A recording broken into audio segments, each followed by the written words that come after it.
Bună ziua, dragii mei! Aceasta este tălmăcirea pentru cei din Zodia Rac pentru luna septembrie. Numele meu este Camizea, de la canalul Camizea 1001 de tălmăciri. Videoclipul este subtitrat. Dacă nu vă place scrisul, apăsați pe pictograma CC ca să dispară scrisul. Zodia Rac, cei născuți în această zodie, cei care aveți aici ascendentul sau alte planete dominante, sau poate urmăriți pentru că aveți de-a face cu cineva din Zodia Rac.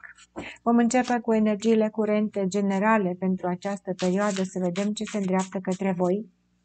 Iar în partea a doua, Camizea vă întreabă astăzi, ca de obicei, sunteți creatorii proprii voastre realități sau sunteți la mâna destinului? Vom afla în tălmăcirea metafizică. Dar până atunci, cei din Zodia Rac se întreabă scurt și la obiect ce așteaptă în luna septembrie. Avem prima carte, energia curentă generală, unde este focusul și ambiția voastră. Avem 7 de cupe, o multitudine de reacții emoționale. Poate în anumite domenii ești ușor confuz. Depinde ce se întâmplă în viața ta. În care domeniu din viața ta ai foarte multe reacții emoționale. Este la locul de muncă, este într-o relație de iubire, este într-o problemă familiară, cu prieteni, cu vecini.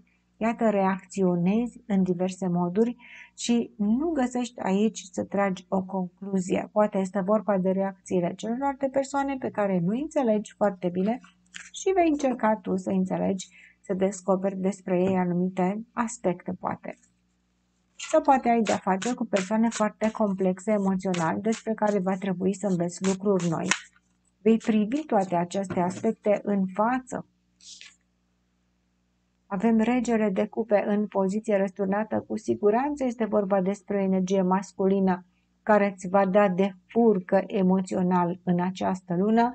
Pentru cei din Zodia Rac, fie că sunteți femei sau bărbați, poate aveți voi de-a face cu un bărbat care nu este tocmai mulțumit emoțional sau poate fluctuează, nu este responsabil pe reacțiile sale, poate nu este foarte stăpân pe sentimentele sale, poate este trist, poate cine știe ce se întâmplă în viața lui și este închis, nu poate să-și exprime aceste emoții.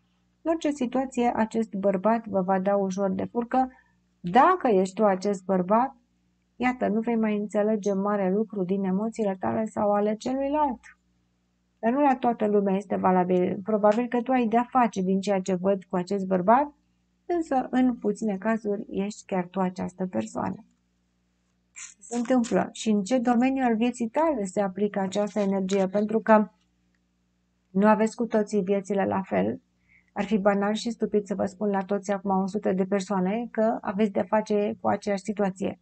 Că am depășit deja nivelul de grădiniță, da? Deci când veniți la aceste citiri, voi știți, eu dau foarte multe scenarii pentru că la fiecare dintre voi se aplică într-un mod anume. Deschide urechea și mintea ca să înțelegi unde se aplică această energie și tu vei decide în ce domeniu al vieții tale este. Cine este acest bărbat întors pe dos emoțional, care acum reacționează într-un fel, este o perioadă într-un alt fel. Poate să fie oricine această persoană și avem judecata de apoi. Iată că o rezolvare se va ajunge să se tragă o concluzie aici. Judecata de apoi aduce și o claritate finală într-un anumit aspect. Poate că tocmai din acest punct emoțional, acest bărbat va trebui să ia o decizie. Judecata de apoi ea întoarce pe toate fețele o anumită situație, dezgroapă și ce a fost îngropat, analizează și trecutul, analizează și lucrurile care poate s-au încheiat de mult, le scoate de la naftalină și le readuce în actualitate, poate sunt niște emoții ale acestui bărbat care fusese îngropate și ele ies la suprafață. S-a abținut o perioadă acest bărbat, nu a dorit să comunice sau nu a dorit să se exprime.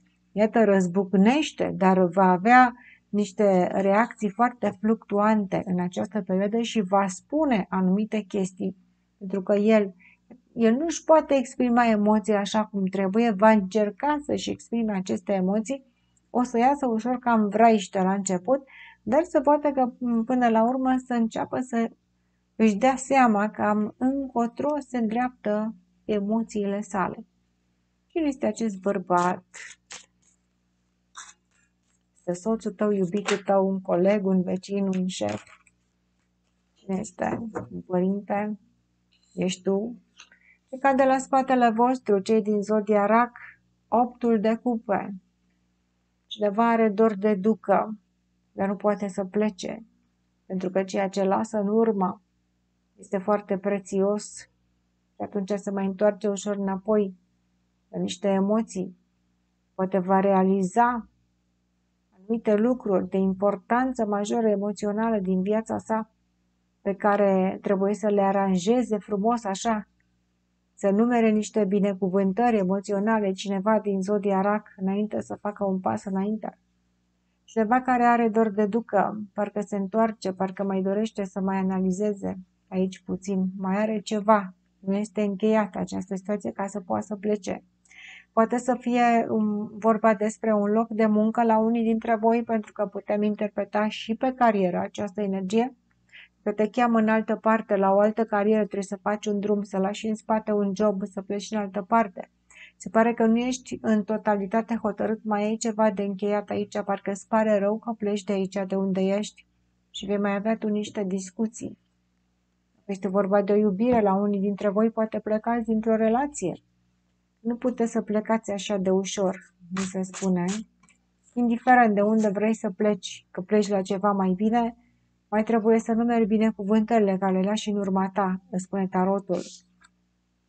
Asul de cupe, cade în spatele tău o iubire, o relație în care nu știi ce se întâmplă acolo, un personaj care nu și-a exprimat așa cum trebuie emoțiile sale, dacă e vorba de relație de iubire și de lungă durată, ai avut neînțelegeri cu această persoană, o să ai niște discuții. Dacă e vorba de lungă durată, că nu e vorba de despărțire. Oamenii care sunt căsătoriți de 7000 de ani nu o să se despartă acum că ne-a căzut nouă ceva în cărți. Acolo se vor face niște discuții lămuritoare despre atitudinea emoțională a unuia dintre parteneri. Dacă este vorba despre o iubire mai nouă, în care parcă ai zis, mă, nu sunt mulțumit aici. Vedeți că sunt mai multe scenarii. Ești tu într-o iubire nouă din care vrei să pleci sau cineva vrea să plece de lângă tine? O să mai stați pe gânduri acolo. Iubirea aceasta mai trebuie discutată și analizată până să se ia o hotărâre. Oricum, parcă zici că nu o să-ți fie mai bine în altă parte. Mai reconsiderați voi niște chestii aici. Trebuie să deschideți ochii pe anumite chestiuni emoționale, să vedeți despre ce e vorba. Și, într-adevăr, văd, aceste discuții vor avea loc, dar un bărbat se plânge despre niște aspecte. Pajul de cupe răsturnat, iubirea imatură a cuiva în care ați avut încredere. Într-adevăr, este o persoană care emoțional nu se poate exprima. Ați avut pretenții de la această persoană, dar se pare că le mai dați o șansă. Încă nu plecați de acolo. Să mă lasă mai încerc o dată. Dacă e vorba despre o afacere, un job, spuneți mai încerc o dată, chiar dacă nu am fost mulțumit. Iată, mai încercați o dată în ceva anume, care la fiecare va fi altceva. Ce mai încerci tu odată? Mai dai o șansă la ceva. Ca să vezi dacă este treaba, înainte să pleci de acolo sau înainte să închei o situație, mai reconsideri aceasta ca fiind valabilă măcar o dată. Ce se îndreaptă către voi, zodia Rac, categoric mai dați o șansă cuiva, avem 6 de cupe, cu judecata de apoi, reprezintă ori o împăcare, ori cineva care se întoarce în viața voastră, sau voi vă reîntoarceți în viața cuiva, poate doar comunicați, poate dați nas în nas, poate de cineva cu care n-ați mai avut de-a face de o perioadă, ați luat o pauză. Dacă e vorba despre un loc de muncă, parcă mai rămâi acolo unde ești, parcă trebuie să pleci cu o mulțumire, cu ceva, dacă pleci mai departe. Pe locuri de muncă nu-mi cade foarte mult, pentru că îmi cad emoțiile ca și principale în această citire. Mulți îmi spuneți că să vă zic de carieră. Dacă este să o luăm pe carieră, stai acolo unde îți mulțumește inima, pentru că nu ești pregătit să pleci de aici. Mai stai aici unde ești. Vedem, dar energia principală este o reconciliere și acordarea unei a doua șanse la o anumită situație. 6 de spade în poziție răsturnată. Pleci, te întorci, nu pleci definitiv. Nu poți să pleci, nu poți să pleci dintr-o chestiune. Te mai cheamă înapoi la o altă negociere, la o... Ia să vedem aici. Dacă pleci de aici, vei fi acuzat că ai plecat. Deci cineva vrea să plece, parcă zici că vrea să plece pe furiș. Nu poate să plece. O să pleci, dar te vede, te văd dacă vrei să pleci pe furiș și te vor chema înapoi. Deci și în iubire, dacă cineva parcă zice că are dor de ducă acum, ce nu mai stau, plec, mă duc undeva. Unde te duci? Unde îi pleca, racule? Unde îi plecă? Nu pleci, văd că pleci, te întorci. Sau cineva care pleacă din viața ta se întoarce, sau cineva care a plecat pe neașteptate, pe furiș din viața ta, vine cu o explicație sau cer tu explicație acestei persoane. Ia să vedem ce o să iasă din treaba asta. Împăratul, mamă, cineva vă cheamă la ordine, la disciplină. Dacă e la locul de muncă, o autoritate, o persoană în conducere, ia uite aici, cum vine și spune niște, vorbește parcă cu judecata de apoi, parcă spune să mai stai, să nu pleci. Eu încoace că îți mai ofer o șansă. Dacă este un bărbat, acest bărbat va pune piciorul în prag. Deși a fost nemulțumit, s-a plâns, emoțional, întors pe dos, se va trezi și va deveni mai puternic, își va asuma niște responsabilități acest bărbat. Cine este acest bărbat? În viața ta, în familia ta, dacă ești chiar tu și ai fost întors pe dos emoțional, că te mai reconciliezi aici într-o chestiune și parcă zici că de data asta o să meargă. Roata norocului. Spui, fie ce-o fi, eu mai încerc. Fie ce-o fi, rămâi aici, nu pleca. Roata norocului totuși ne arată o schimbare care trebuie făcută, dar acest bărbat își va asuma responsabilitatea pentru această schimbare, totuși. Deși nu o face el, se face automat schimbarea, dar el o să spună că s-a făcut schimbarea asta, că a fost el aici șmecher și că a făcut el. Dacă e pe locuri de muncă și vine vreun șef sau cineva și se fac niște schimbări, se făceau oricum, nu le-a făcut șeful ăsta. Pot să fie noi directive, noi reguli, dar dacă e vorba despre relații, un bărbat care temporar își asumă responsabilitatea, că pe urmă o să dea din nou. Nu o să ține foarte mult această responsabilitate la el, cavalerul de monede răsturnat, că nu dorește să fie blocat aici. Dacă e vorba despre blocările astea după telefoanele voastre care blocați voi persoanele, cineva este deblocat temporar. După aia îl blocați la loc. Ori el vă deblochează, ori voi pe el sau pe ea, dar nu pentru multă vreme, doar până când mai face o greșeală, ceva că pe urmă trece înapoi la blocăței. Însă, în general, vedem energie masculină pentru raci. Dacă mă întrebați că la bărbați nu spui, aici spune la bărbați. Energie masculină foarte, foarte fluctuantă, care spre sfârșitul lunii o să pună punctul pe ei, pune piciorul în prag, dar nu durează această determinare masculină, pentru că acest bărbat nu vrea să fie blocat, stagnat sau prins, încolțit într-o chestiune în care să nu mai poată să iasă. Dar va spune niște lucruri pe față, va mai acorda o șansă. Haideți să vedem pentru Zodia Rac ce ne cade în temerile voastre. Exact acesta care dorește să plece. 7 de spade, care dorește să plece pe furiș, să nu-l vadă nimeni sau dorește să obțină un avantaj și să plece, cade în temerile voastre. Însă el se va uita. Iată, o să vină și o să spună niște chestiuni, o să dea niște explicații aici și o să spună, stai că mai stau. Uite, mai stau o perioadă să văd care-i treaba, dar pe urmă o să se răzgândească, nu o să mai vrea să mai stea. Cineva e cu dor de ducă și e cu un picior deja pe plecate. Dar cine este? Tu sau cealaltă persoană? Nebunul răsturnat, vă este teamă că această plecare pe furiș sau, mă rog, dacă plecați voi sau cealaltă persoană, este o nebunie, este o greșeală. Și spuneți, dacă pleci de aici, greșești. Din relație, dintr-o casă, dintr-un oraș, dintr-o țară, dintr-un job, de unde pleci sau cine pleacă. Steaua în poziție răsturnată, trebuia să mai stai, să mai aștepți, să spui că sunt temerile voastre. Dar temerile acestea nu vor dura, pentru că până la urmă lucrurile se vor schimba puțin și anumite persoane care vor rămâne în situațiile respective se vor împăca.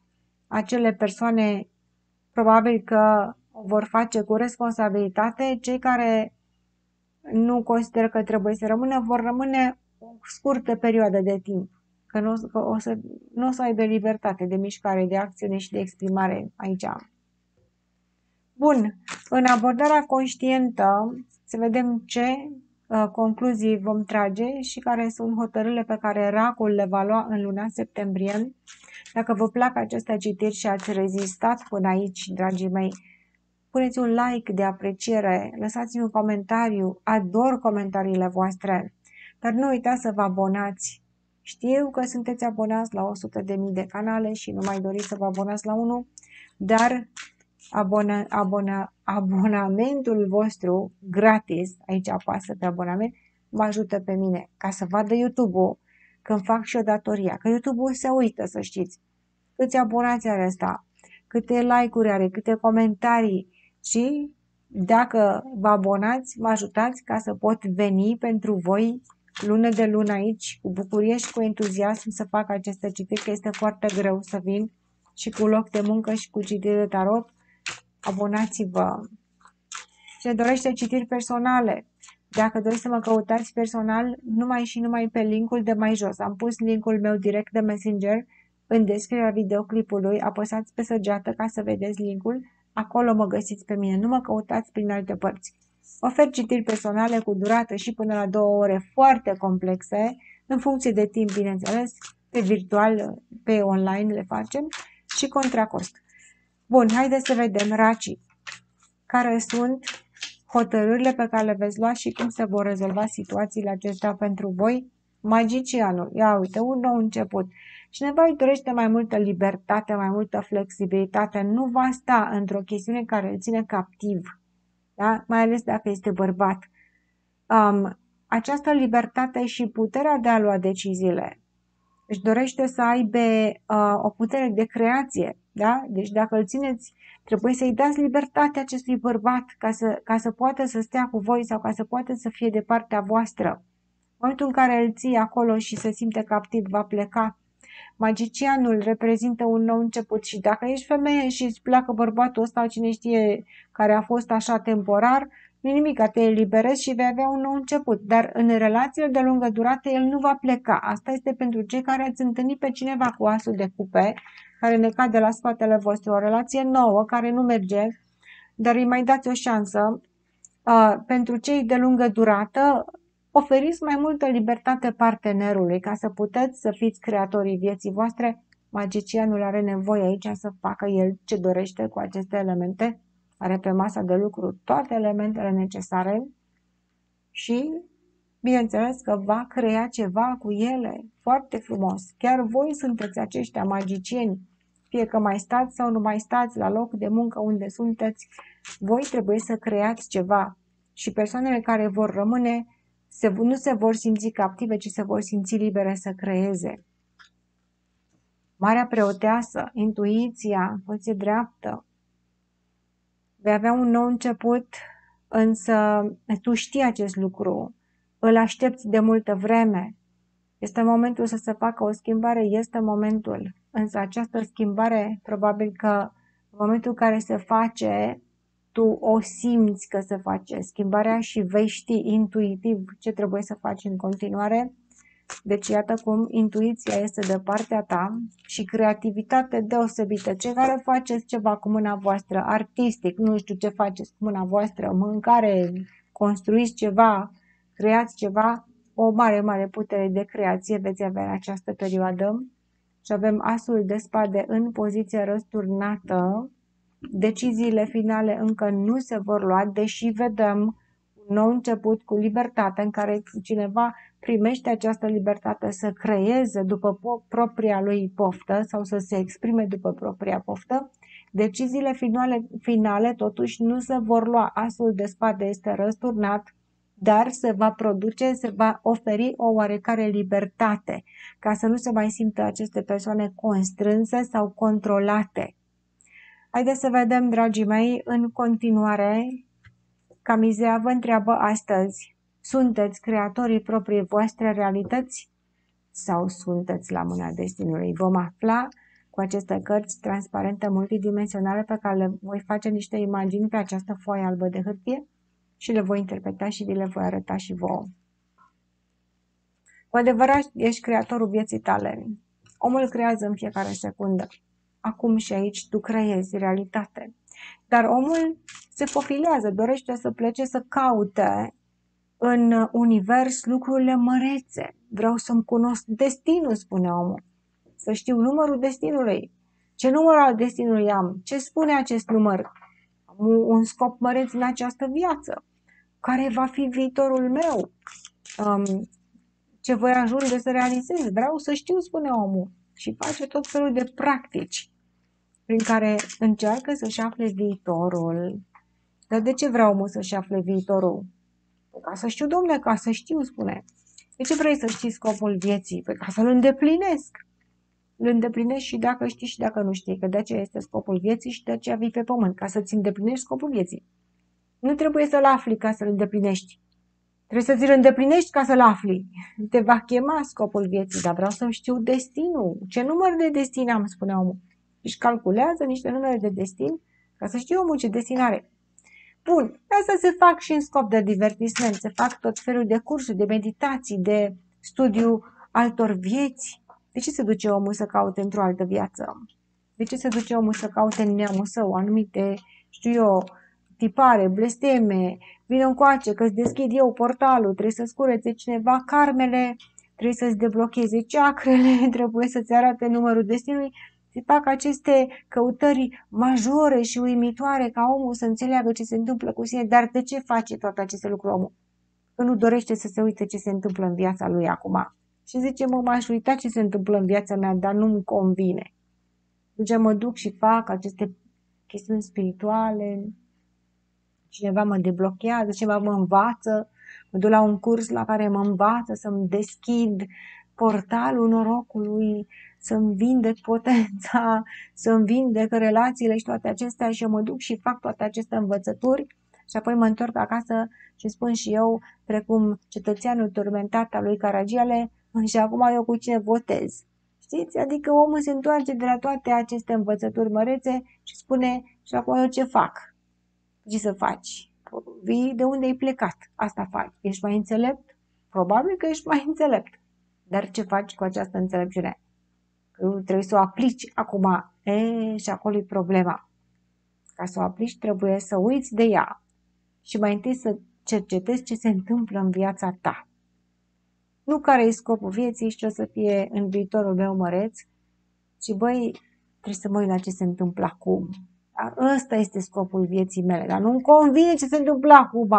Lasă să spună când vine sufletul pereche, când vine bucuria, fericirea, portalul norocului. Gata, ce se întâmplă acum este momentul de pornire în această creație. Că nu creezi mai întâi să știu ce o să fie și pe urmă creezi. Știți cum e omul? Vrea să fraierască universul. Vreau să știu ce o să fie ca să creez acel lucru. Adică să nu fac nimica, să vină de-a gata. Nu trebuie să știi ce o să fie. Trebuie să creezi cu ceea ce ai. Cu ce am. Că nu-mi convine ce am. Eu dau aici numai iubire, fericire și nu primesc nimica. Ce am? Vreau să creez lucrurile acestea de iubire, de abundență. Nu te mai interesa ce o să fie. Te mai interesa care este scopul vieții tale, care este numărul destinului, care este chakra cu tare și chakra cu tare. Uite-te în viața ta. Ce se întâmplă acolo? Hai să vedem. Ghizii spiritual vă ghidează. Și omul care pune atenție la lucrurile mărunte care se întâmplă acum, știți cum se creează viitorul din momentul prezent. Nu din momentul viitorului. Mă duc să aflu ce o să fie ca să mă întorc înapoi și ca să-l creez. Că este cea mai mare prostie și universul nu e fraier. Universul te va duce pe căi ocolite, da? Ca tu să-ți faci datoria aici din momentul prezent. Nu știu ce va fi, dar știu ce este. Iată unde ai controlul, că nu ai control pe ce va fi, dar ai control pe ceea ce este. Și dacă nu ai nicio portiță de ieșire, analizează lucruri din viața ta. Și dacă nu găsești o rezolvare, ghizii spirituali te vor susține. Există o rezolvare întotdeauna. Haideți să vedem ce ne spune mintea superioară. Mintea superioară care îți comunică în permanență prin sincronicități, prin intuiția ta, trebuie să găsești un moment de tăcere în care să pui stop gândirii negative, pentru ca ghidul spiritual să te poată îndruma pe calea cea bună. Mentalul tău ce trebuie să înțeleagă în această perioadă despre momentul prezent. 10 de cupe. Există, da, cineva cu care poți fi fericit. Unde este persoana, domnule? Să vină, domnule, când vine, când îl găsesc.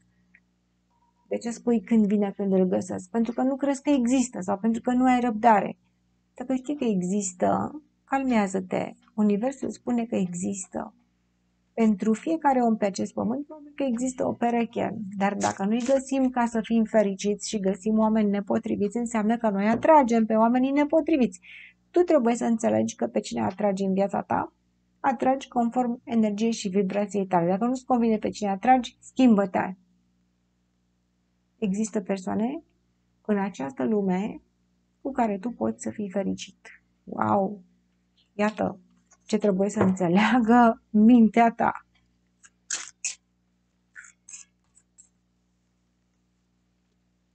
Și poți să ajungi să-i găsești, dar trebuie să faci o mișcare. Deci tu ar trebui aici să faci acțiune. Nu vine persoana să te caute. Mulți mă întrebați când o să mă caute, când o să vină, când o să vină sufletul pereche, când o să vină acea iubire. Și ăla stă și se întreabă, da, când o să vină, când o să vii tu să-l cauți. Fă o acțiune, ieși, acționează ca să poți să găsești această persoană cu care să fii fericit. Dacă ești cu cineva deja de 7000 de ani și poate nu ți-ai găsit fericirea, există fericire. În acea situație trebuie să acționezi. Dar ce trebuie să fac, spune omul? Fă ceva pentru tine, nu trebuie să faci pentru celălalt. Dar dacă stai și aștepți, este posibil să întârzie. Să faci tu să arăți universului că ai bunăvoință. Nu, eu am bunăvoință să fac ceva în această situație. Cealaltă persoană este bulversată emoțional. Există cineva care este bulversat, care are nevoie de ajutorul și de acțiunile tale. Și iată cum acea persoană se va ridica. Dacă nu ai pe nimeni și cauți pe cineva, caută, pentru că persoana, iată, are nevoie de tine să-l cauți sau să o cauți. Păi și cum să o cauți? Dar nu pe internet, nu pe online se caută, iată, prin deplasare, prin mișcare, ieși, comunică, prieteni, cunoștințe, călătorește. Persoana are chiar nevoie de energia ta și universul, mentalul tău, când va înțelege că și tu trebuie să faci ceva în această situație, dacă vrei un loc de muncă. Iarăși trebuie să umbli, să pui aplicații. Vedem aici că da, există acea situație fericită. Fie că este persoană, fie că este loc de muncă pentru tine, însă trebuie să faci o acțiune. Universul te va propulsa atunci când ești pregătit. Și iată cum persoanele cu care ai de-a face sunt bulversate emoțional, iar cu ajutorul acțiunilor tale ei se ridică și împreună găsiți fericirea. Poate locul de muncă e bulversat fără tine și când ajungi tu acolo, datorită ție se ridică. Se poate aplica această energie în mai multe domenii în viața voastră. Inima pentru rac. Ce le spune inima voastră, care este un barometru care în permanență scanează câmpul electromagnetic din jur și simte și te avertizează și spune când o situație este sub control sau nu. Pe omul îl apucă inima, ce m-a luat cu inima, adică are palpitații, da? Aoleu, ăsta e cu inima, adică ceva emoțional, nu se întâmplă bine în centrul inimii acelei persoane. Cum stă inima racului în această perioadă? Rege de monede, wow, dărnicie, frumos, foarte frumos. Inima ta trebuie să fie darnică și universul îți va aduce abundență. Omul care vede, de exemplu, un cercetor și zice să-i dau și eu la cercetorul ăsta un bănuț și dai un bănuț micuț, dar tu ai mai mulți bani în buzunar, dai un bănuț mai mare, fii mai darnic în această perioadă. Când faci ceva, când dai ceva, dă ceea ce este mai bun. Aoleu, păi și pe urmă eu ce mă fac? Universul îți va da ție.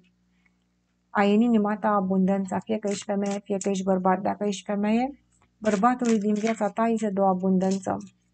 Dacă ești bărbat, fii darnic, universul te va răsplăti. Implică-te dacă ești bărbat. Dacă ești femeie, permite-i bărbatului tău să se implice. Pune preț pe bărbatul tău, mulțumește-i bărbatului din viața ta dacă îți aduce resurse materiale. Mulțumește că este acolo dacă nu are bani. Trebuie să-l faci pe acest bărbat să fie valoros. Cine este bărbatul acesta? O fi soțul, iubitul, părintele, copilul. Trebuie să se simtă valoros. Dacă tu ești bărbat, fii darnic. Asul de bâte. Universul îți va da oportunități, un nou început, îți va da o mare, mare energie. De unde dai, primești energie. Tu dai ceva material unei persoane și universul îți va da o energie extraordinară cu care vei face, bineînțeles, ceva. Banul pe care l-ai făcut și este muncit de tine, spui acum ce să fac, trebuie să aibă valoare acest ban. Dacă îi dai unui sărac, pentru acel sărac, banul tău, poate care este un ban mic, are valoare. Dai un pic mai mult ca să aibă și mai multă valoare. Vei primi o mare, mare energie din partea Universului în schimbul dărniciei tale. Dacă tu îl apreciezi pe bărbatul din viața ta, el va primi energie. Are nevoie de aprecierea ta. Soarele, energie de foc, căldură, o mare bucurie materială. Vedem aici, pentru femeia care își prețuiește bărbatul și care apreciază ceea ce primește de la acest bărbat.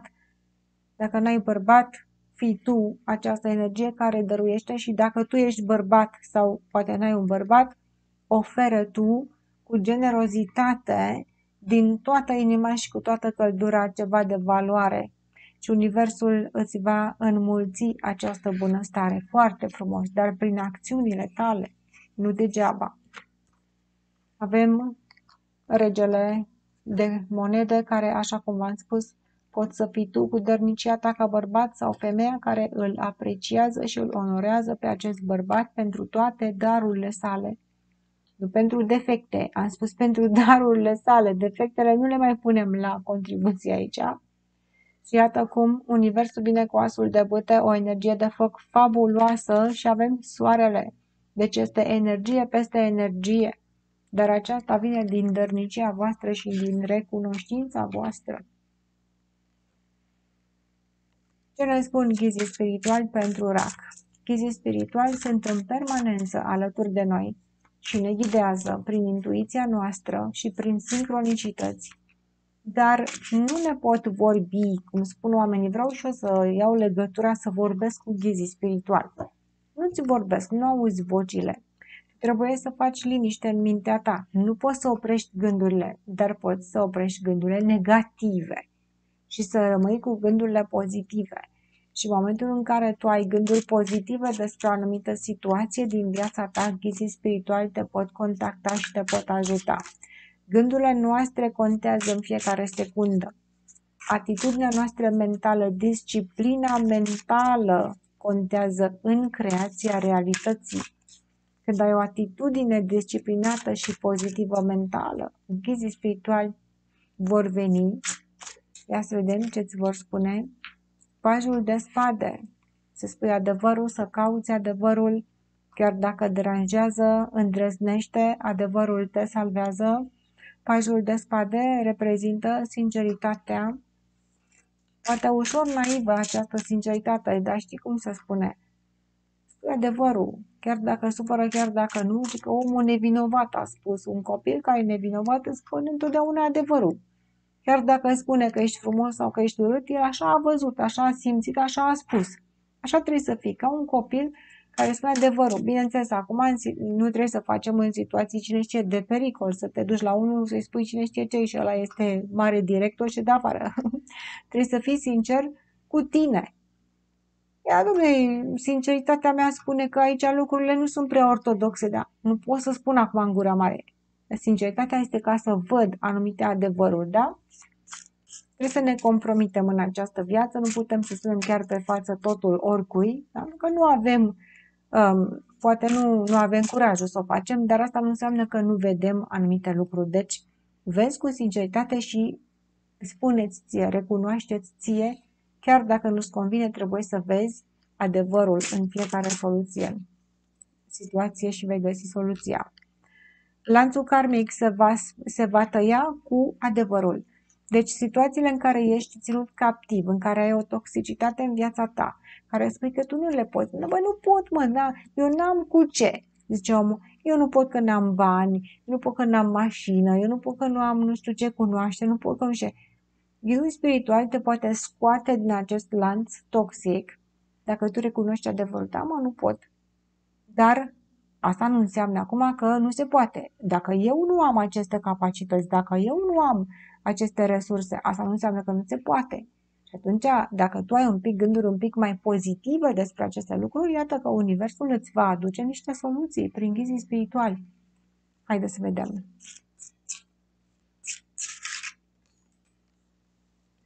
Regina de spade, wow, deci de 2 ori se taie lanțul karmic cu adevărul. Cum tu recunoști adevărul, îți va veni imediat un ajutor. Deci trebuie să vezi adevărul din viața ta. Este această situație benefică pentru mine sau nu? Sunt aici de nevoie, sunt aici de bunăvoie, dar văd adevărul și recunosc adevărul pentru mine. Pentru că tu vezi totul, am greșit, recunosc. Am făcut o alegere proastă, recunosc. Nu m-am pregătit, nu am fost atent, recunosc acest lucru. A fost vina mea, a fost vina lui ăla. Haideți să analizăm, să vedem ce se întâmplă în viața noastră. Lucrurile se dau pe față. Imediat ce tu realizezi acest lucru, cu spada se taie lanțul karmic și imediat îți apare în viața ta o altă persoană care te va ajuta să duci mai departe acest adevăr, care îți va recunoaște adevărul și care te va respecta pentru adevărul tău de sine, adevărul. Cine sunt eu? Ăsta sunt, frate. Ăsta sunt. Și ghizii spirituali îți aduc în viața ta, este vorba despre o femeie, vedem regina de spade, dar poate să fie și bărbat. Îți aduc în viața ta o altă persoană care te ajută, datorită sincerității tale se pornește această dezlegare și această rupere a lanțului karmic. Persoane cu care vei avea de-a face vor fi transparente, vor fi loiale, vor fi cu adevăr, vor fi ca tine, vei atrage persoane cu adevăr dacă tu recunoști adevărul și ieși din toate blocajele.